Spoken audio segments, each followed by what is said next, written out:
नमस्ते सर। दिव्या जी बैठिए। Thank you sir. आप पहले समय में आए इंटरव्यू के लिए? No sir, first time. बैठे। और अभी आपका इंटरव्यू भी 15 दिन है जी सर। ना, 15-17 डेज बाकी है। जी सर। तो I think you can prepare very well. जी और सर। पॉसिबल क्या सवाल हो सकते हैं, आई किस तरह से 6 और 7 categories I have in mind. जी सर। तो जिसके बेसिस पे आपको तैयार मैं लिख के भी दूंगा आपको, ठीक है और सर। कुछ सवाल मैं पूछूंगा, कुछ हमारे ये साथी पूछेंगे। जी सर। तो पहली बात तो आपकी पढ़ाई कहाँ से हुई है वो पूछा जा सकता है, सीवी रिलेटेड क्वेश्चन। जी sir. First and foremost CV मतलब आपकी, हालांकि उनके पास में कुछ नहीं होता है, जी सर। मालूम है ना आपको, जी। कुछ भी उनकी, बट आपसे ये तो पूछा ही जाएगा कि कहाँ पढ़ाई हुई है आपकी, क्या जॉब कर रही है। तो ये आपका बायोडाटा रिलेटेड ही मैटर हुआ। जी। तो सीवी रिलेटेड में let me ask question. First thing is about your job. आप इंस्पेक्टर हैं जी sir. And in the field of enforcement inspector for civil supplies, food and civil supplies. इसमें क्या क्या चैलेंजेस हैं इस जॉब के अंदर?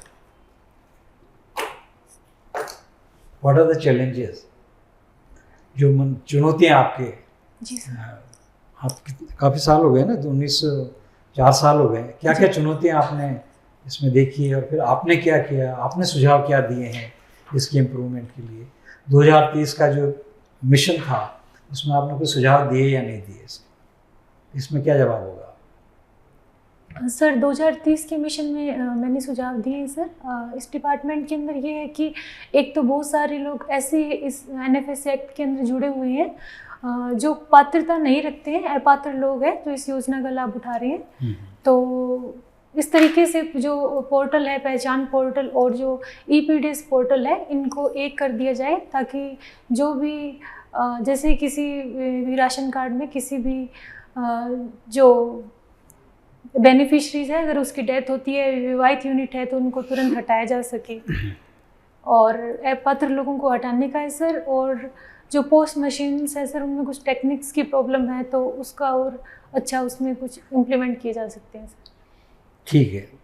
तो अपने जो कार्य कर रहे हैं उसके बारे में सवाल, पॉसिबिलिटी हमेशा होती है। जी सर। और दूसरा, इसमें करप्शन है डिपार्टमेंट में, उसको कैसे टैकल किया गया है, तो आपको सब तरीके मालूम ही है। उसमें जब कंसाइनमेंट भेजा जाता है, रिसीव किया जाता है ना, तो इतना टाइम नहीं है, बट वो सारा ध्यान में रखिए आप। जी सर। डिपार्टमेंट ने क्या क्या सुप्रीम कोर्ट की गाइडलाइंस की डील किया गया है। जी।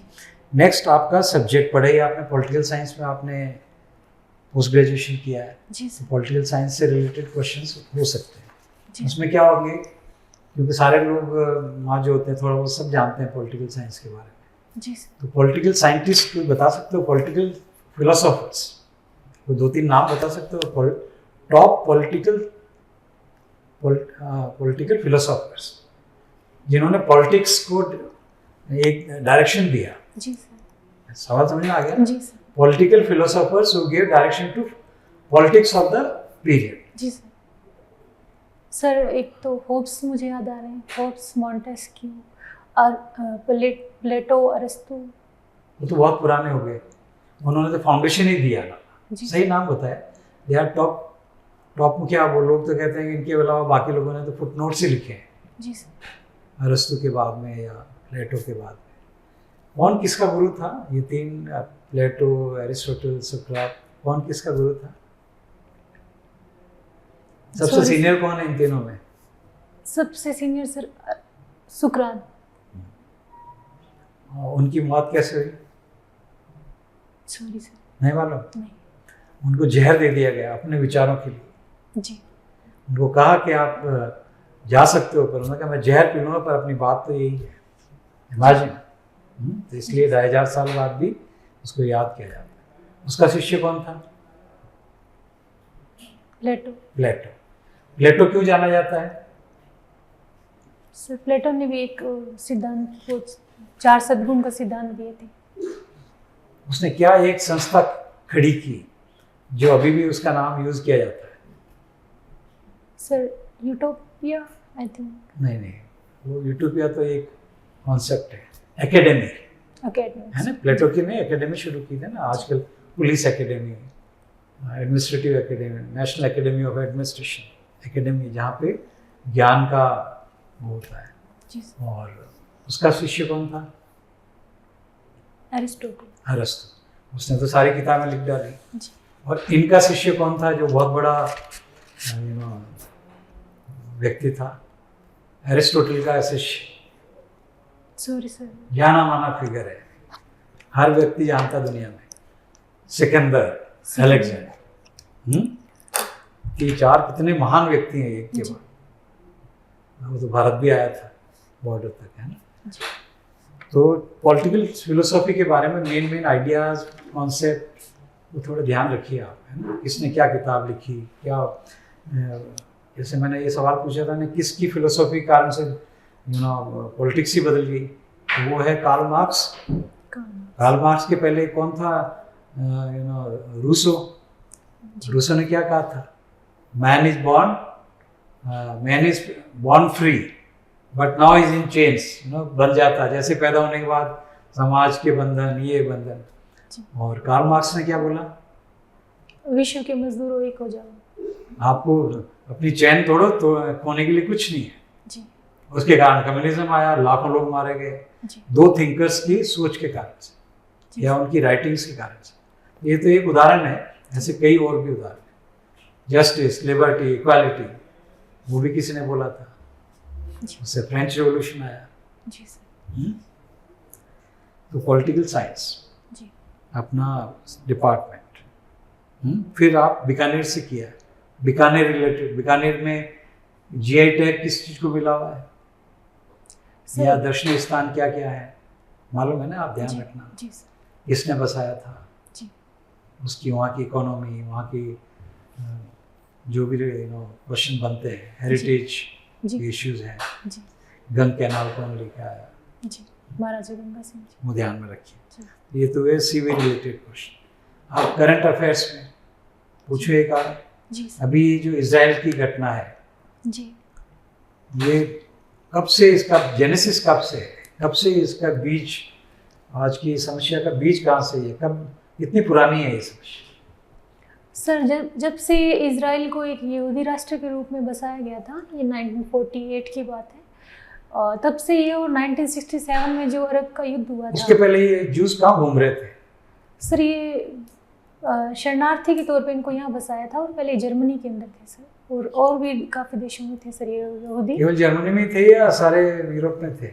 सभी यूरोप में थे सर। पूरे यूरोप में थे सर। वो कहीं पर भी दे वर नॉट सेटल नहीं थे सर, सब जगह उनको परेशान किया जा रहा था। जी सर। तो उन्होंने समाधान ऐसा निकाला कि एक और समस्या खड़ी कर, जी, है ना जी। तो फिलिस्तीनियों की समय ना, उनका क्या इशू है, क्या बोलते हैं मुद्दा, या उनका क्या स्टैंड है इसका? फिलिस्तीन सर अपने स्वतंत्र राष्ट्र चाहता है कि हमें जो वेस्ट बैंक है और यरूशलेम और जो गजा का इलाका है वो फिलिस्तीन चाहता है कि मेरे एरिया में रहे, और इजराइल चाहता है कि गजा और यरूशलेम जो दोनों ही उस पर दोनों कौन सही है इनमें से? सर दोनों ही सही है। जहाँ तक देखें तो फिलिस्तीन के जो वहाँ के अधिकार हैं आम नागरिकों के, कहीं ना कहीं वो उन्हें अभी तक भी नहीं मिला है, जो स्वतंत्रता। ओरिजिनली जमीन किसकी थी? फिलिस्तीन की थी सर। फिलिस्तीनी जी, फिलिस्तीन। अपने ही घर में दूसरे लोग आ गए। जी। अभी एशियन गेम्स हो के चुके हैं जी। एशियन गेम्स में कुछ राजस्थान के भी लोग रहे जी। उसमें महिलाएं भी रही। इन सब के नाम आपको पता रहना चाहिए। एक आध का नाम बताइए आप, और किस गेम में थे? सॉरी अभी तो मैंने ये देखा नहीं। चलिए, कितने मेडल्स मिले ये बताइए इंडिया को सर? मैम 130। 130? हाँ जी। श्योर? टोटल? हाँ जी। टोटल 130। पहले से ज़्यादा है कम है? पहले से काफ़ी ज़्यादा। और चाइना के कंपैरिजन में? बहुत कम है, 383 है चाइना के टोटल। इंडिया P20 क्या है? P20 मैम जो G20 देश है उनके जो संसद के पीठासीन जो अधिकारी होते हैं उनका सम्मेलन है जो दिल्ली में होने जा रहा है। कल से इसका औपचारिक उद्घाटन होगा। इसमें कौन नहीं आ रहा है, किसने मना कर दिया आने से? Sorry ma'am. कनाडा से कोई इश्यू है? जी भारत कनाडा का? से इशू। हाँ जी हाँ, तो वो कनाडा की जो स्पीकर है वो नहीं आ रही है। जी पहले उन्होंने हाँ करा था, है ना, उनका नहीं। तो क्या कारण हो सकता है? मैम नहीं आने का कारण तो जो इंडिया और जो कनाडा के बीच में कुछ चिंता जो चल रही है, क्या है? जो भारत की जो चिंता वर्ड यूज बोलेंगे या कोई और अच्छा शब्द आएगा? जो तनाव चल रहा है मैम, हाँ, जो अलगाववादी, जो इंडिया कहता है कि जो अलगाववादी या भारत विरोधी जो गतिविधि में संलग्न जो लोग हैं उनको कनाडा शरण देता है शरणार्थी के तौर पे, और कनाडा ये कहता है कि वो मेरे कैनेडियन नागरिक हैं, उनके इंडिया ने यहाँ से जो हरदीप सिंह निज्जर आतंकवादी है, तो कहीं ना कहीं क्या नाम? हरदीप सिंह जी निज्जर, हरदीप निज्जर। सिंह निज्जर, हाँ, तो कौन उसके कौन से आतंकवादी? खालिस्तानी आतंकवादी। खालिस्तान। जी तो ये इशू था, जी। तो शायद इस इशू की वजह से इस पर यूएनओ में जब हमारे मंत्री गए, विदेश मंत्री, तो उन्होंने क्या इस पर बयान दिया था? इंडिया का क्या स्टैंड है इन चीज़ों पर? इंडिया का स्टैंड यही है कि बिना किसी फैक्ट के अभी तक तो वो ऑन अभी उसमें मैटर में अभी तो एग्जामिनेशन चल रहा है, और अभी कोई उस चीज़ का कोई इनके पास एविडेंस भी नहीं है। और 5 आइज का कोई रोल है इसमें? सॉरी 5 आइज नो नहीं, 5 आइज आपको पता है क्या है? नो देख लेना। 5 आइज एक 5 कंट्रीज का इंटेलिजेंस वो है, व्हाट डू यू से, अलायंस, इंटेलिजेंस अलायंस, जो सब एक दूसरे की जो इंटेलिजेंस से रिलेटेड जो एक्टिविटीज़ होती हैं वो देखते हैं, और कनाडा उसका मेंबर है।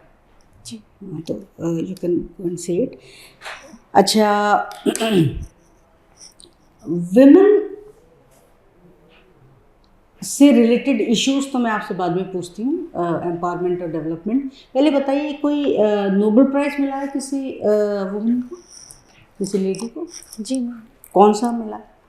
अभी मिला मैम नोबेल प्राइज़, ये शांति का नोबेल प्राइज़ मिला है। हाँ हाँ, नरगिस मोहम्मदी, जो ईरान की महिला अधिकारी कार्यकर्ता है, जो अभी जेल में बंद है, और उससे पहले मलाला यूसुफजई को मिल चुका है मैम नोबेल प्राइज़।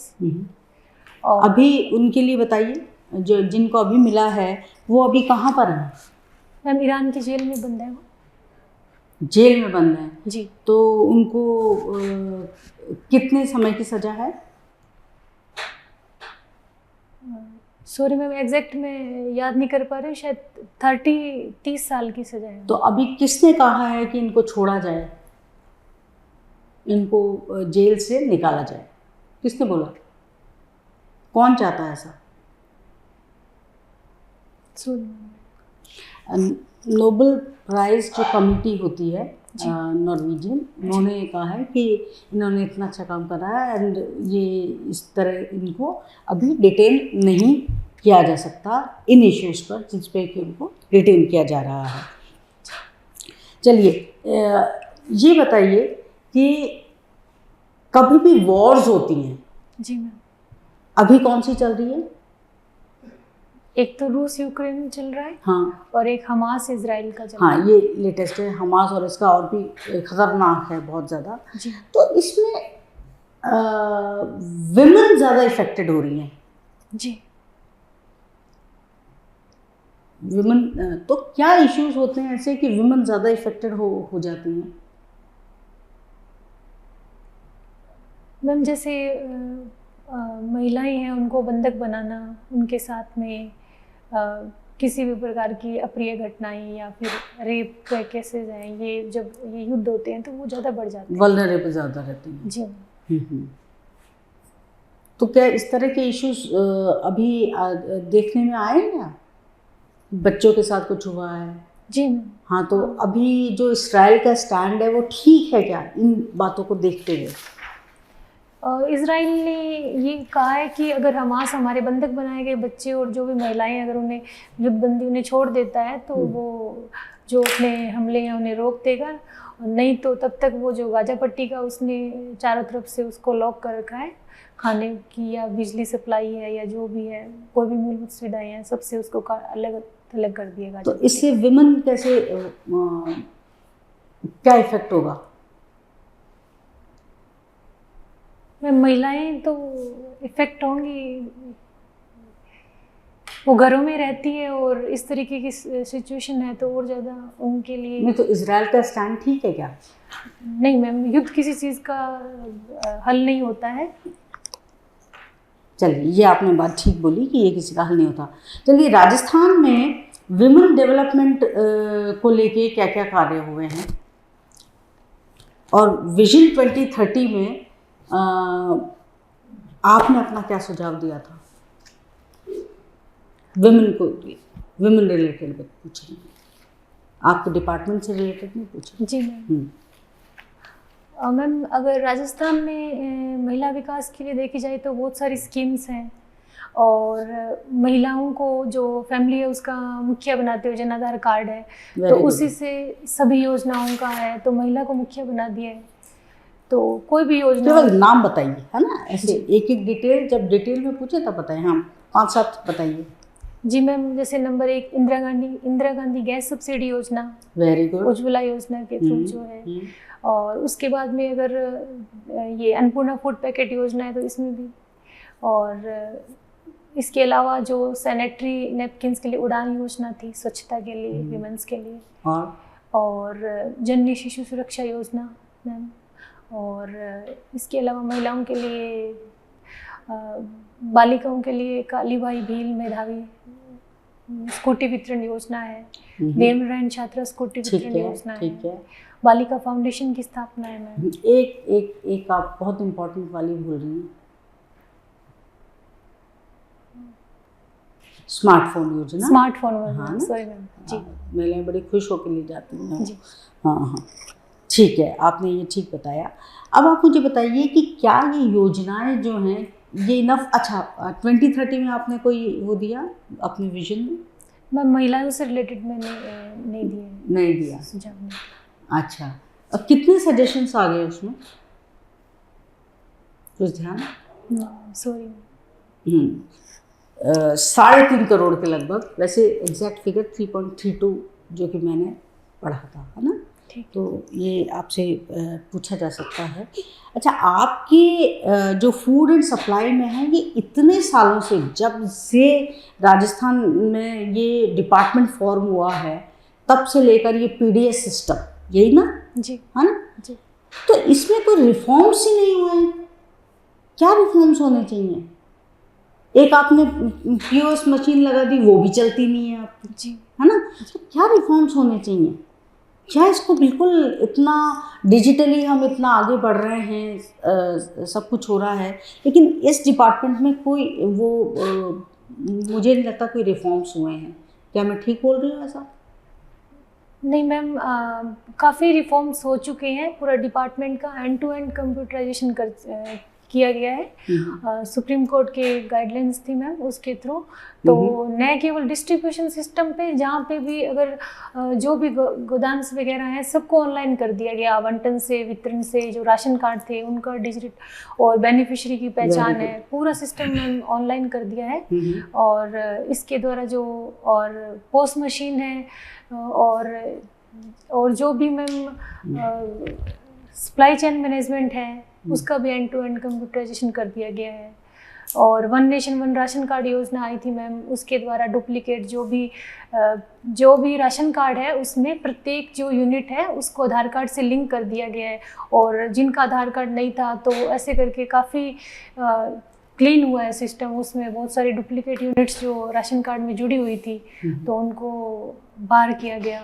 और अब क्या है कि कोई भी अगर बेनिफिशरी है तो मतलब इंटरस्टेट पोर्टेबिलिटी है। अगर कोई बेनिफिशियरी राजस्थान का है और वो अगर किसी कार्य से बाहर माइग्रेट करता है अगर किसी भी स्टेट में, तो वहाँ से भी राशन ले सकता है। अच्छा, आपने आरएस और आरटीएस और फिर उसके बाद अकाउंट्स आरएसीएस दिया है, जी आपने आरपीएस क्यों नहीं दिया?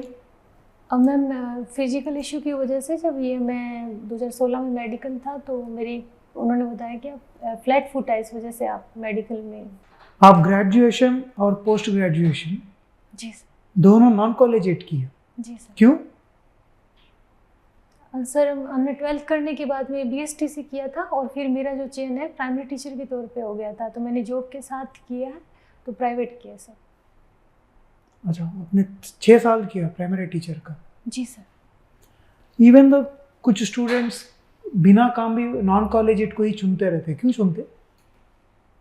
बहुत ज़्यादा स्टूडेंट्स को देखता रहता हूँ जी कि सभी लोग नॉन कॉलेजिएट ही लेते, क्यों रेगुलर नहीं करना चाहते?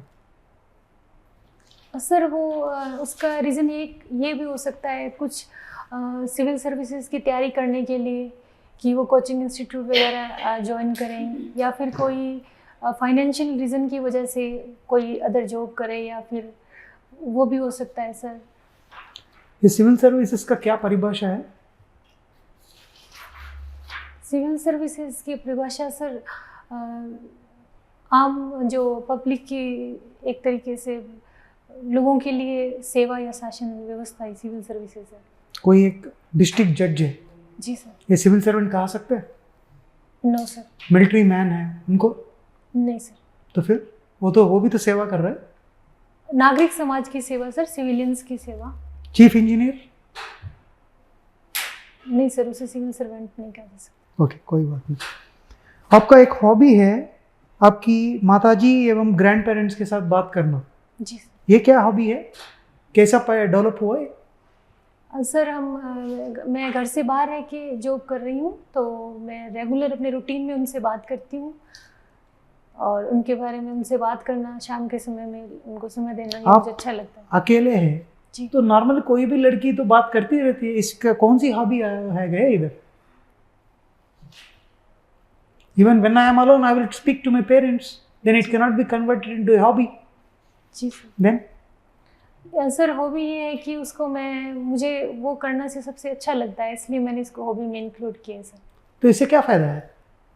सर इससे मुझे बात करने से एक तो मैं उनके बारे में जान लेती हूँ और मुझे खुद काफ़ी लाइट फील होता है इससे, और उनसे बात करके काफ़ी सकारात्मकता आती है और मैं एक बैलेंस बना लेती हूँ अपना, तैयारी भी आराम से और घर पे भी देख लेती हूँ और अपनी जॉब को भी कंटिन्यू कर पाती हूँ। एक है लिसनिंग टू BBC।